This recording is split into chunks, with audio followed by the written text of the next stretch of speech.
Most Catholics wimp out seriously here. They do the bare minimum to be within the letter of the law, so to speak. This is Mike from Catholic Treehouse, and I'd like to welcome you to the Saint in Progress podcast, your source for inspiration, information, and directions for your soul's journey back home to the Father's house. As always, you can find us at CatholicTreehouse.com or SaintInProgress.com, and also on Substack. So how are you doing this week? This is episode 15. We're going to be talking about preparation for Lent. We're going to pull St. Basil back in here for kind of a 2-week back-to-back episode of getting ready for Lent. And I'm finally recovering from the Columbus Catholic Men's Conference, and man, let me tell you, what a blessing it was to be part of it. I'd first like to give a shout out and thanks to Patrick for giving us a great table location, and to the man of the hour, Kevin Lowry, for hanging out at the Catholic Treehouse table and autographing his book, Honor Thy Wife, and chatting with guys that were waiting on me to get them checked out.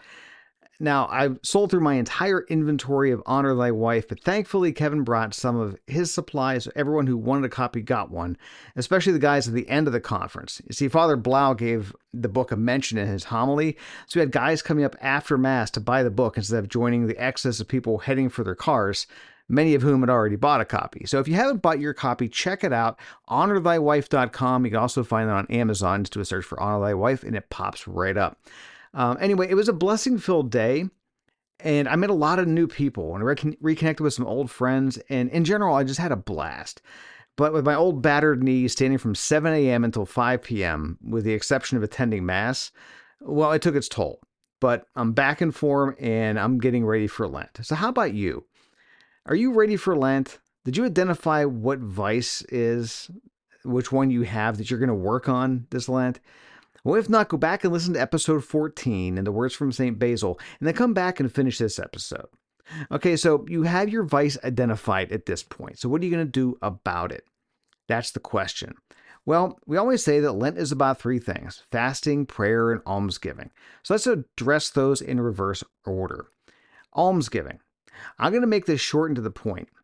Whenever possible, give locally. And by locally, I mean your own parish. If you have a St. Vincent de Paul ministry, give to them. If your parish has other ministries like Right to Life, give to them. Why am I saying this? 2 reasons. First, you know who you're supporting. They're literally your neighbors. You're helping people in your own community. This isn't to say that helping people in other parts of the world is a bad thing, but why walk over the homeless man in the street to put it in an envelope to give money to equally homeless man 4,000 miles away? Second, the big agencies that frequently collect money this time of year, well, I'm not going to get all political here, and this has nothing whatsoever to do with the current resident of the White House, but not all the agencies that have Catholic in their name are actually, in fact, Catholic in nature. There's an organization that's been around for many years, longer than the Department of Government Efficiency, and this place that I'm going to tell you about has been a watchdog on these things. It's called the Lepanto Institute. I'll put the URL in the show notes. They have a charity report page, and they go digging into all these organizations, and they tell you if they're safe or not for Catholics to donate their money to. For example, Catholic Relief Services. Every year around this time, they have this Operation Rice Bowl that they put out. Well, it has Catholic in the name, must be good, we think. But the Lepanto Institute did some digging and found out that they take your money and they give it to other places that facilitate abortion, that advocate for birth control, and engage in LGBT activism. And if you go to the Lepanto Institute's website, they have the documentation to prove all that. In modern parlance, they have the receipts, so to speak. Here's another unsafe one. The Catholic Campaign for Human Development. While they facilitate abortion and birth control, they engage in LGBT activism, they also promote Marxism and facilitate heresy. That's right. Tens of thousands of dollars given to the CCHD have been granted to organizations that engage in activities that are in direct violation of Catholic teaching. The Catholic Campaign for Human Development is not a place where you want to be giving your money.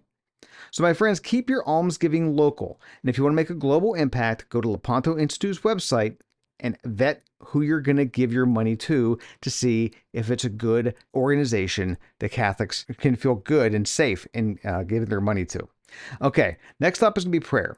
Here, I'm going to give my pitch for 2 things that I've personally found to be totally transformative in my faith life. And both of these practices started as a Lenten practice for myself. So first is saying the rosary every day.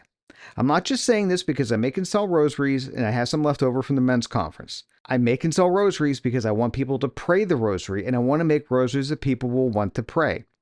So I told my kids an unprayed rosary is just a bunch of beads in a drawer. So let me tell you a story. When I was a kid, my mom would take me to church every Friday during Lent for Stations of the Cross and a recitation of the Rosary. I remember really liking it, and she'd let me use my dad's rosary, so I looked forward to it. Well, we didn't pray the rosary outside of Fridays in Lent. And then I got older and spiritually lazy in my teens and 20s. And I finally convinced this beautiful girl to date me, and I began to wander back to the faith. And then I finally convinced her to marry me. And when my bride and I were on our honeymoon, we went to Italy. And we bought rosaries. And they're a great gift for tourists because they're light and small, and you can buy a bunch and stick them in your suitcase without much trouble. And people in general like them when you bring them home. Well, we bought some for ourselves too. And let me tell you, that rosary sat in its box on my dresser, unprayed, for about 12 years. It's this beautiful, deep wine red, and I never got it out of the box. And then one Lent, I decided, I'm going to pray this every day for Lent. And let me tell you, it changed my life. It was a struggle at first, and I had to use a cheat sheet to keep track of the mysteries. But by the end of Lent, I had it memorized, and it's still something I do almost every day.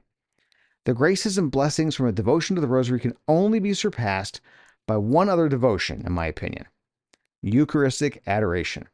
That was the other practice of mine that started as a Lenten observance. Our parish has a perpetual Eucharistic adoration chapel, so I said, this Lent, I'm going to go every day, even if just for 5 minutes. Changed my life. I now have a weekly holy hour, and let me tell you, spending that hour with the Lord, it is the best hour of my week. Now, there's lots of prayerful devotions out there, and I recommend these two, but there's tons of others. Some I've tried, like the Liturgy of the Hours, and others I haven't, like the Divine Mercy Chaplet. But Lent is a great time to try different prayerful devotions and see what works for you, and potentially find something that you'll continue doing after Lent. Now, for me, Liturgy of the Hours didn't stick. But maybe for you it will. I mean, who knows? So give a different new devotion a try this Lent. That's my prayerful advice. So now on to the last part, and potentially the hardest and most difficult part: fasting. Most Catholics wimp out seriously here. They do the bare minimum to be within the letter of the law, so to speak. Okay, I'll give up fast food. Well, that's fine if you have it for lunch every day. But if you only have it once a week, is it really a good fast? No. Your fast should be something that drives you to crave it, to desire it, to really feel the effects of not having it.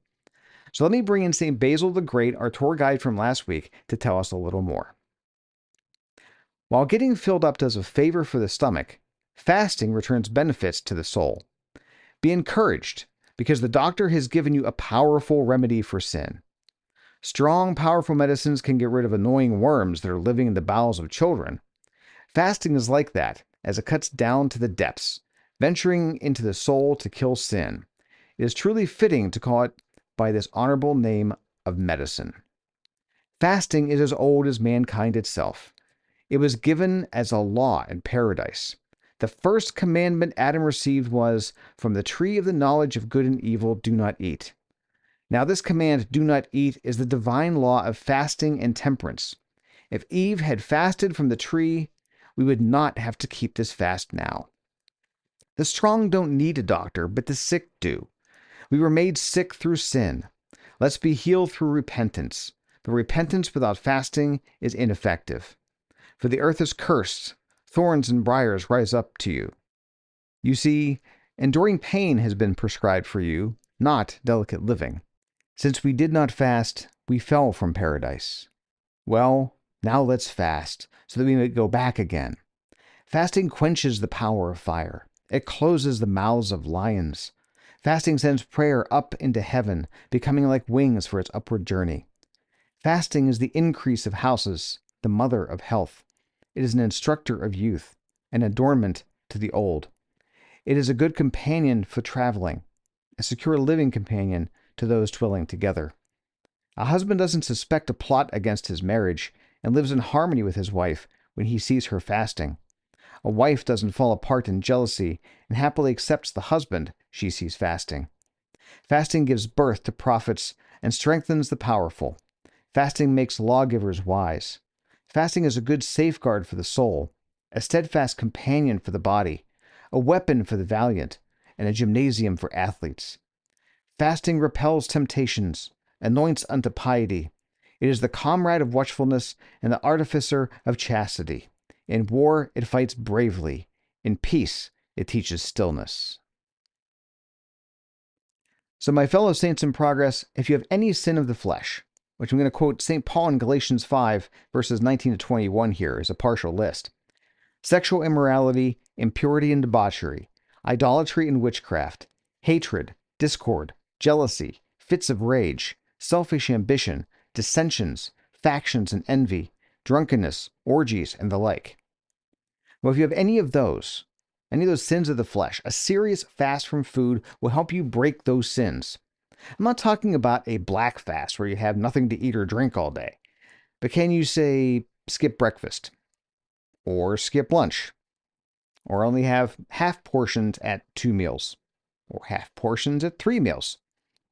Or can you do what we do on Ash Wednesday and Good Friday and only have 2 snacks that combined don't constitute a full meal and then a normal dinner, but do that for all of Lent rather than just on the bookends?